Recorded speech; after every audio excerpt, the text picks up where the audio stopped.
C'est-à-dire que nous avons des suprémacistes raciaux qui pratiquent ou qui soutiennent une politique d'extrême droite, qui nous agressent parce que nous les critiquons, au nom des valeurs qui sont en réalité les nôtres et au nom desquelles nous les avons émancipés en 1791. C'est-à-dire que nous sommes dans une inversion intégrale du sens et de la morale, vous voyez. Et là, on est arrivé au bout du bout comment dirais-je, de l'insupportable, c'est-à-dire de la contradiction totale. C'est insupportable moralement parce que c'est totalement contradictoire d'un point de vue conceptuel, vous voyez.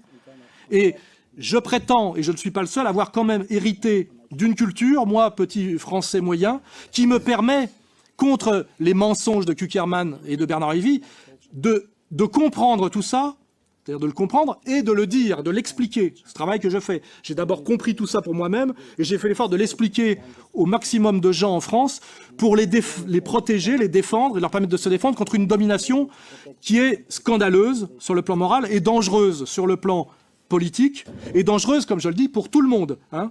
Pour tout le monde. Et ce qui est d'autant plus dégueulasse, c'est que le jour où ça va péter à cause de tout ça, entre Français d'origine musulmane, entre Français de souche votant Front National, entre Juifs du quotidien brinque-ballés dans leur soutien divers et opposés, ceux qui ont monté cette stratégie de la haine, car c'est bien une stratégie de la haine orchestrée, les Bernard Lévy, les Kuckerman, les Attali, se seront tous barrés, exactement comme les Juifs allemands de la haute bourgeoisie berlinoise.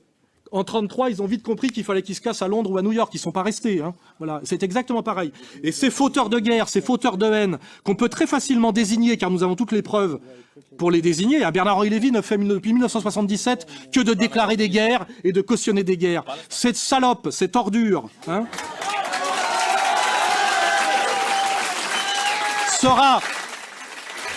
qui est un fauteur de guerre permanent, là-bas comme ici, fauteur de guerre civile en France, fauteur de guerre partout, il met les pieds, en Yougoslavie, en ex-Yougoslavie, en ex-Libye, parce que dès qu'il met les pieds quelque part, vous pouvez mettre ex devant le pays. Hein. En ex-Ukraine, sera le premier à se barrer le jour où ça va péter, et le premier, si je l'attrape, moi, par l'oreille, avec mes amis patriotes, à chialer et à demander pardon et à dire « mais j'ai pas voulu ça, vous m'avez mal compris ». Exactement comme Rebattet disait dans Les Décombres qu'il était dégoûté d'aller à Vichy car il y avait trop de juifs autour du maréchal Pétain.